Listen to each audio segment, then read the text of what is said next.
recently made a video that talks about coverages super in depth, all the way across the board, all the mans, the zones, the one highs, the two highs. What I realized I didn't do is tell you guys what I'm looking for pre-snap with my reads and how the coverages indicate what I'm going to do with the ball. And I'm going to take this video, I'm going to go into a few games of college football head-to-head, road to the college football playoffs, and I'm going to speak out what I'm seeing pre-snap and what I'm thinking I'm going to do, and then reacting to what they do at the snap and make post-snap decisions. I think this is going to be really helpful to see how the application of the coverages video works and see if we can make it come to life. Keep in mind, college football video game, there's some cheese that goes on, so we're going to have to take what they give us, but I'm going to use this as a teaching tool to the best of my ability. Let's get to the video. All right, so think of it this way. Pre-snap reads, what you want to do is you want to look at the safeties. Are they in one high or two high? And then you want to see the underneath coverage. Are people being matched like it's man, or is there space between people like it's zone? If you don't know, you can motion a slot receiver across the formation, and if somebody follows him, it's most likely man. If someone passes him off, then you know it's zone. And so from there, that can basically tell you everything you need to know pre-snap for what your thought process should be, and then you react to things as they happen in post-snap. So we're going to do that. We're going to play through this whole game that way and speak it as it's coming to life. All right, so we're going to grab empty again. We're going to start here in middle, high, low, and we're going to look at the safeties to start. And again, disguises happen in this game, and also keep in mind college football, the hashes are wider, so you can exploit space more. Like right now, pre-snap, it's too high shell, and I'm looking and I'm thinking it's going to be zone. If I need to confirm it for whatever reason, I'll motion across. He doesn't follow. That's fine. So I'm thinking that I'm going to get some sort of cover 4, cover 6, or cover 2. So I'm going to give myself answers with things that influence the hook defender and routes that stress on the left. So I'm going to be willing.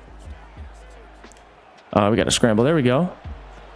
I'm going to be willing to work these underneath defenders and see if I can get a high-low. Again, they matched pretty well. Like I should have had RB there ripping behind him, but he didn't win. So sometimes when you try to get routes going and they don't win, you got to account for busted coverage. We got Y for a touchdown.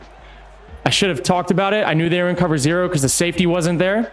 But as soon as I saw him with no safeties deep and like a picket shell across the top, I went and dropped back and lost ground, knowing I just needed to buy time for my cover 0 beater. So I wasn't able to speak that one out in real time, but that's what I was thinking. All right, now let's get into this bunch, and we're going to start off with inside zone. Another thing that you can start doing in these empty formations or these spread formations, if it's too high shell, you can run the ball. And if they're going to have 6 people in a box like this, then I'm going to get into some sort of quick game to push this ball out wide. So let's go RPO peak wide receiver screen. Like we should have 2 for 2 out there, and I'm reading that P defender right there. I'm just going to throw it. Like that's real football. And you're just playing a numbers game with the people in the box. Get back on the ball, flip sides because I want to have my receivers to the field. Same thing. Now they're adjusting, and I can work with a really light box. He's going to come user this guy in the box. He's in man though, because that's okay. We ran out of time, but I knew he was in man because the tight end on the right side had a linebacker / safety over top of him instead of a corner. So you can start seeing who's matching up with who in man over top of people to know what coverage if it's man or zone. All right, so now he's going to start adjusting to these RPOs by playing man. That means that we can line up in sets that we have RPOs, and if he plays man, then we'll get out of it, or we can hand off the ball. Like right here, he's in man. We have a really light box. I'm just going to hand this ball off. And we're going to have a lot of people to block. We should have had action. I don't know why they're taking so long to climb. Now I'm just going to get into inside zone here, thinking he's going to do the same thing, and it's a guaranteed hand. Oh my God. But you see how like you can start seeing it's a too high shell? Are they man or zone underneath? If they're playing man with too high, then I got action in the run game. So now he's going one high because we're not so far close. What I love here is I love seeing if I can get this out route by X, can I motion him out and can I still get good leverage on this out route? Like this should score a touchdown if he can win outside. If he cannot, then I'm going to get a Texas and a zig and a go. I'm going to go X. Money. So I was able to push out his split. I knew it was one high, meaning if they're in man, I'm going to have no underneath defenders. It's a one-on-one route. If it's zone, which I did not know if it was going to be man or zone, then I moved his motion out wide. I moved his split out wide so there could be no underneath flat defender that could buzz under it and stop it. And then I gave myself a concept on the backside that was a progression so I could go from left to right across the board. I'm starting with the safeties. I'm seeing if it's man or zone underneath, and then I'm giving myself options to progress through if my first guy's not there. I'm doing this over and over and over again. All right, so one more time, let's talk through this. So we're going to see the safeties. Is it one high or two high? We're going to see if it's man or zone underneath. Then we're going to see if we have any blitz probabilities, any problems that we got to protect with. And then from there, we're going to try to exploit space and win matchups if it's man. That's it. That is the formula, as simple as I can make it. Right here, I have a guy on the left that is the only guy that could make me hot, essentially, without leaving someone wide open. So I'm going to go A to RB. And if they go man to man, I'm throwing it to Y. They go man to man, I'm throwing it to Y. I'm leading them outside, and we're throwing a tug. That's all I'm doing every single play. Every single play. All right, now we're getting into a 2-minute drill. We got 1 minute left, 3 timeouts. We have plenty of time. And it's really important in 2 minutes that you run as many sets as you can with a running back in the backfield, because they will give you free inside zone runs all over the place. So make sure you have that. A lot of times you want it to be running away from the tight end. In this double set, this is my favorite here. Just got to find a regular inside zone. I'm going to start with inside zone. I'm going to start with red zone scissors, and then we're going to get inside zone. That's my philosophy here. Will they give me a run? I'm going to take it right here. Take the jet sweep.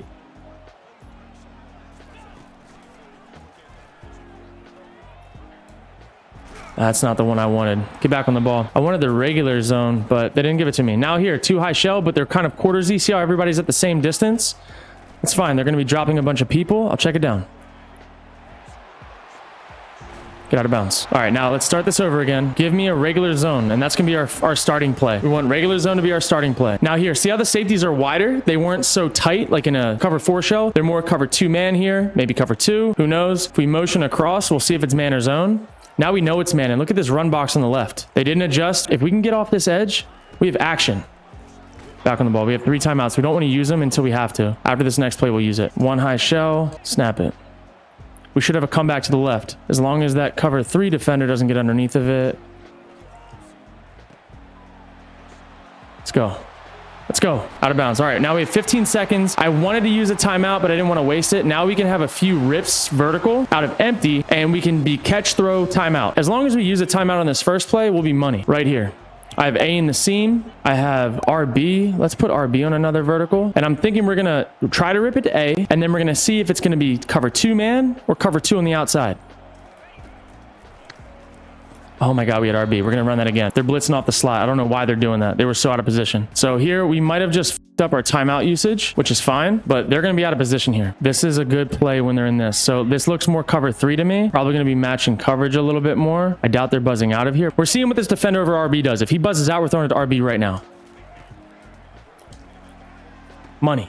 Money, money, money. He stepped out. He stepped out at all. We're ripping that seam and we're crossing face. So you see, like, I'm seeing 1 high, 2 high. I'm seeing man zone underneath, and then I'm attacking space. And if it's zone, I'm attacking defenders and the space that they're supposed to occupy. If it's man, I'm trying to find the best matchups. It's as simple as that. All right, let's keep at it. Let's keep at it. Let's see if we can do this out of a big set, though. Maybe a little read option here. They're bringing down 1 high. I know it's zone because they're not matching over top of Y. Should have an easy run here. Oh my God. Oh, come on now. Don't let me do it to you. Now they're going 0. Now they're going 0. This is where I like to cook. Give me the tight ends to block. Give me the running back on a freaking corner route. I love this. Give me Y here. Give me B on a deep in. This is what I love to progress to. Keep everybody in the block. Oh my God, I had RB for a touchdown. Why can't we block, bro? We have 2 tight ends in. He's cooked. That was a tug. That was a tug. It's okay. He's not going to do that again. I know he's not going to do that again. Let's run inside zone. I think he's going to be in man here. See, everybody's kind of lined up over man. He's traveling across. Now I'm going to say they're in zone, though. I'm going to say they're in zone because they're not man over man. We're definitely not punting. Spread them out. Having a tough time against that D-line for whatever reason. Now we're going to get them into this. Right here, we're going to slide the line to the right. We know that they're in cover 0 most likely, and we're going to do a little bit of this action. We're going to double on him, and Y is going to have a drag. We're going to try to throw this to RB, to A, to Y. Money. Oh my God, we're almost out of there. That's okay. Let's keep it going, man. Let's keep it going. Does he want to keep going 0 to me? Looks like it. Looks like he's going 0. Let's slide the line left. No safeties deep. Slide the line left. Run a smoke with X. Yeah, now he knows I'm cooking him up. Might just spit this out to X right now. Okay, back on the ball. Now he's going 2 high. So 2 high here, I'm expecting cover 2 man probably. And all that I need right here, if I can clear out that linebacker on the right, all I need is Y to win versus linebacker on the left. And I'm going to give him a short post with a custom stem and pull it down so he crosses face early. And we're going to go A to Y. A to Y. Oh, we got to get out of there. We got A. Now we're going to slow it down a little bit. Remember, these are only 3-minute quarters. We're going to slow this down and we're going to run the ball. We're going to take this to the quarter. Actually, we're not going to take this to the corner because he has nobody on that edge on the left. We're going to move that mic point 1 over and we should break this edge down entirely. I normally would take it to the quarter, but if I have a run look that I love, I'm going to take it. Take it to the quarter, then we're going to run this gun A slot posts. We got a good game here, man. Now this post should work. He is mixing up coverage. Like he's not running normal. So it's kind of hard to see if he's going to be in man or zone, but I'm just using my premise of like what I know. And if he's disguising, that means he's going to be out of position. All right, now here, give me this running back on a corner, slide the line, half slide to the right, running back on a corner. We should have action here. And we're going to move the stem in. Oh no, we got bagged. It's okay. He's probably going to go some sort of too high here. And this is a chance for us to rip an easy one in the seam to get half these yards back. That's what I'm thinking. He boxed me. That's okay. I get boxed sometimes. I'm going to think back shoulder to A.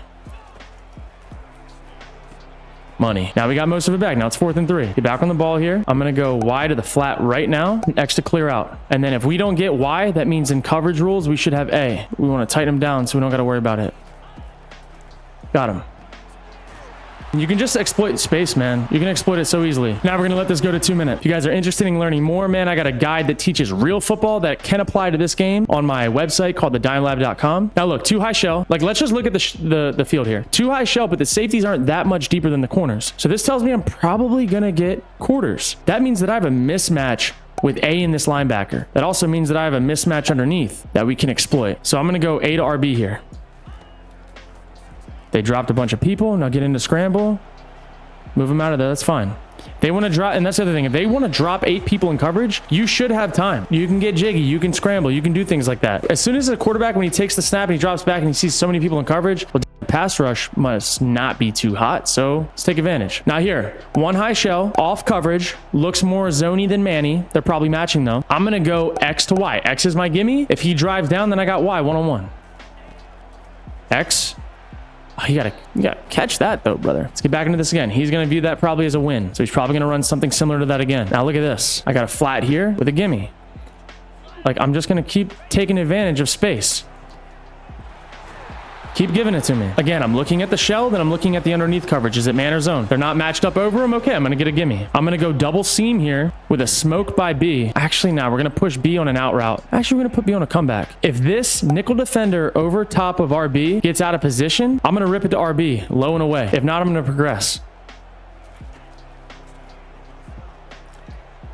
to my comeback. It's that simple. Read it, safeties, pre-snap, underneath coverage, find your guys that are in zone, attack the zone guys, and then know where you're going from 1 to 2 to 3. If it's in man, find your best matchups, get routes that beat them like it's one-on-ones, and make sure you're protected. Keep it that simple. Let's keep it going now. Teaching pre-snap reads to post-snap reads. Just keep following my lead, man. Top down, shell, man zone underneath, spacer matchup. Keep it that simple. There's 3 things. 1 or 2 high, man or zone underneath, spacing or matchup.